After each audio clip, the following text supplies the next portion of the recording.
In this tutorial, we'll explore the basics of creating hair using the new Geometry Nodes hair system in Blender.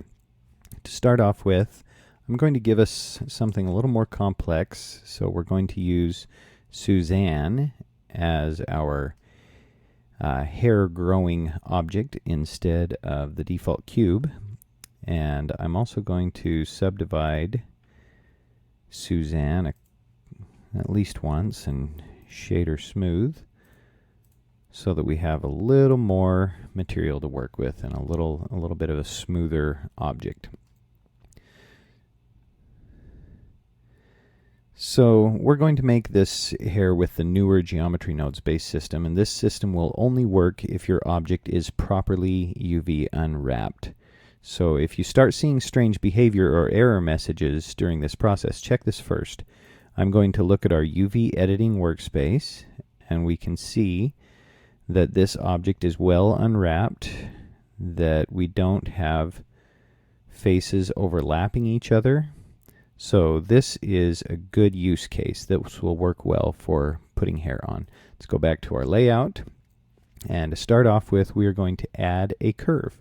So let's go to our add menu with Suzanne selected, and I'm going to go down to curve, and I'm going to add an empty hair. You can see now, if we twirl down the Suzanne object in the outliner, that we have a curve added here. With this curve selected, we will enter sculpt mode, and this is a different sculpt mode than like the sculpting workspace where we sculpt on a mesh. This sculpt mode is specifically for these hair curves. So most of the tools here, you can see we've got a new tool bar down at the bottom. Most of the tools here require hair to be present to use them, so we're going to use the add tool first, and that's this guy right here. We're going to click on that, and under the curve shape pull down, we can select the length of the hairs we would like to add. 1/3 of a meter is probably a little bit long, so I'm going to diminish that by 90%, 0.03 meters.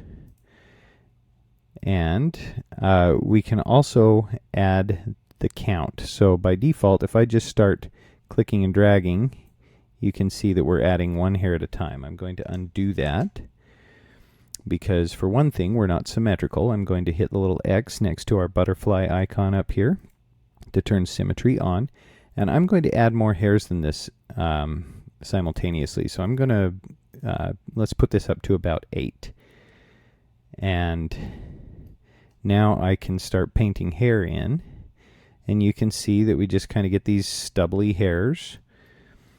And once I have those in, you can also see, like, I can zoom in and I can really change the density. I can add a lot of density in one area and it can be thinner in another area. And if I want it to be a little more uniform, I'm going to change tools now. I'm going to switch to the density tool.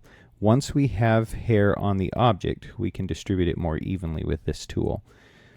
So here are a few useful pointers. If I tap the F key on my keyboard, that allows me to adjust the brush size. If I tap the R key and then move the mouse, it allows me to visually preview the density that the density brush is going to lay down. So let's start there. And in areas where it's more dense than the density that I've chosen, it will remove hair. And in areas where it's less dense, it will add it. And you can see here that I also need to specify a length for the density brush. So let's keep that uniform. We'll go to 0.03. And this way we can just ensure really quickly and really easily that the hair is uniformly distributed using this density brush. So I'm just going to kind of fill in. Let's go into an orthographic viewport so we're not zooming in and out. I'm going to fill in just what I think the head hair should roughly look like.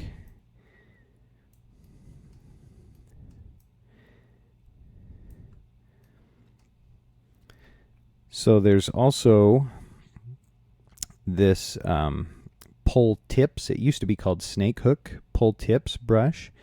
This can be a good way to play with the length of hair. I'm going to undo that though. And you can use selection paint to groom selectively. So I'll show you a little bit later how to do that a little bit more. But all of these hairs are currently just a bright white. That's because they're selected. I can deselect them all with Alt-A, and I can reselect them all just with A. Okay, now you might be tempted to try to make all of a character's hair with one curve system. It's actually much easier to make a new curve system for each type of hair you need. So let's make a second curve system to give Suzanne a ponytail. So I'm going to exit Sculpt mode here and select our mesh one more time. Let's name the hair curve system that we just created. We'll just call this base hair. Let's select Suzanne, and we're going to add a new empty hair curve. And I'm just going to come in the back of the head here, and I'm going to go into Sculpt mode. We'll name this curve, we'll call this ponytail. And I'm going to select my add brush. My curve shape, I'm going to put it back to 0.3 meters. And we'll leave our count on 8. We'll re-engage symmetry, and I'm just going to have a little ponytail sticking right out of this spot here. Make that a little more dense.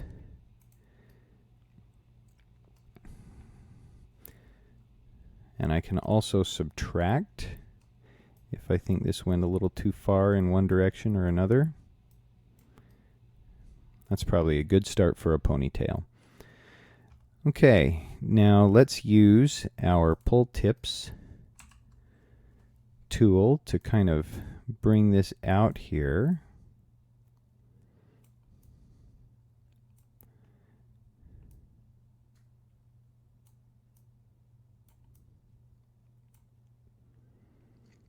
Okay, and I'm going to grab my comb tool as well.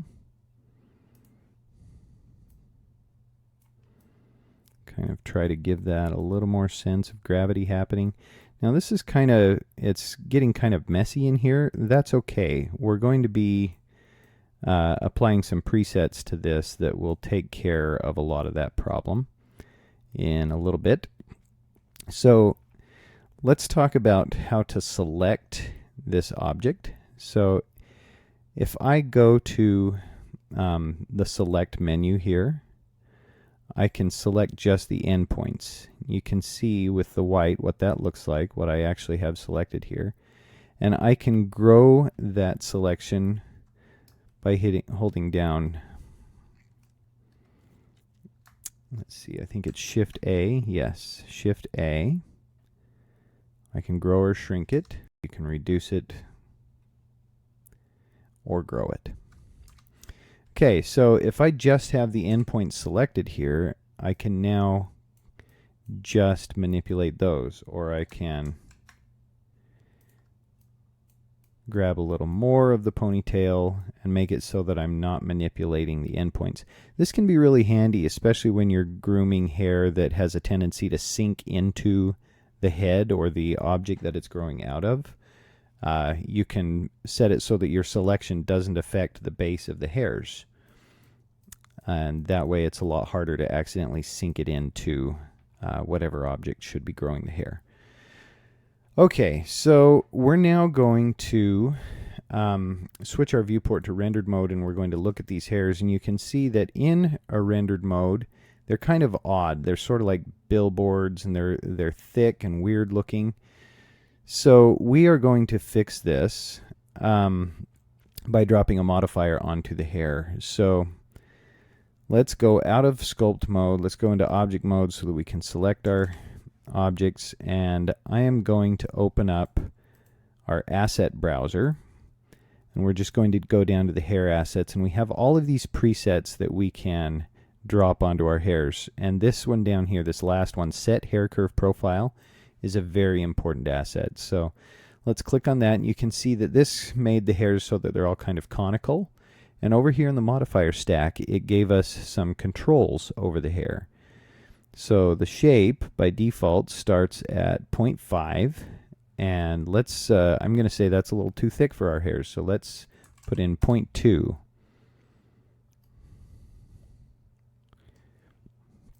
Whoops, and I'm adjusting the wrong parameter.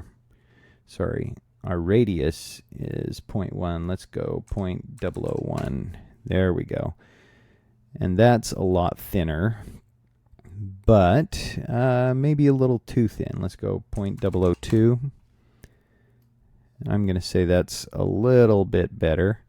Now, that the individual hairs look a little more convincing, especially from a distance, but they're a little thin on the ground. So let's make that a little more dense. Let's add a duplicate hair curves. That looks better. So you can see we get parameters with that as well. It's duplicating. This is kind of like child particles for the hair. It's duplicating the hair curves and basically multiplying them by a factor of 10. So I can reduce that. I could say, well, let's just double it. But for now, we're going to keep 10 because I like that dense look. Let's play with the ponytail a little bit. Let's set its hair curve profile here.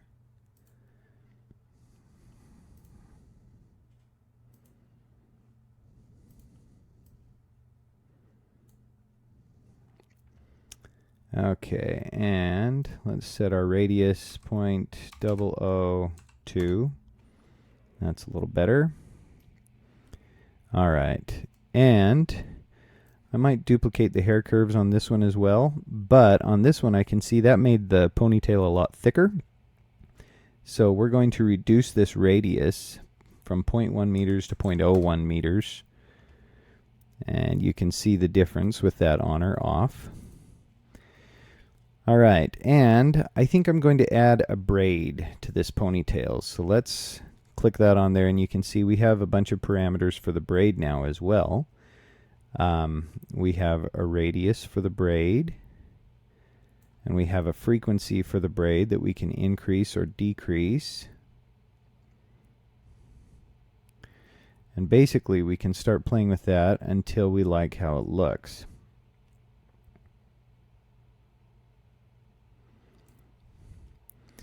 So there's a variety of presets here that we can drop onto our hair and just see what they do, or we can play with them and really kind of create something that's pretty cool.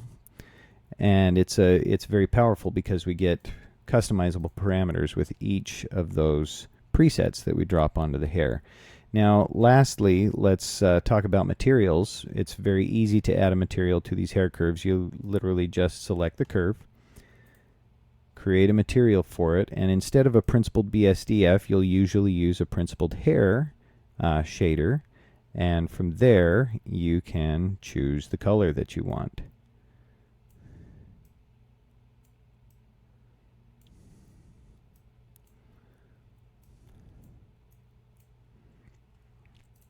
And of course we can reuse materials as well.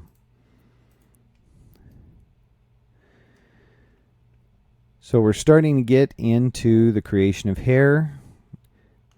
One of the really neat things about the geometry nodes hair is that we can always go back and we can continue grooming the hair. It doesn't really like get baked into a grooming the way, for instance, whoops, I have the wrong one selected there. Doesn't really get baked into grooming the way that particle hair does. So that's kind of handy. Oh, and one last thing you can do, you can also tab into edit mode on the hair. Let's see. Sculpt mode. There we go. And you can also tab into edit mode here, just like this, and you can actually, let's see, let's turn off some of these modifiers so we can actually see what's going on. You can actually manipulate your hairs vertex by vertex. So if I want to use, for instance, the proportional editing tool, then I can just select the vertices on the middle of the hair and I can start moving those around. And anyway, it gets very, very powerful because these work a lot like we're used to other objects in Blender working. So I hope that's helpful, and I hope you have a great day. Happy blending.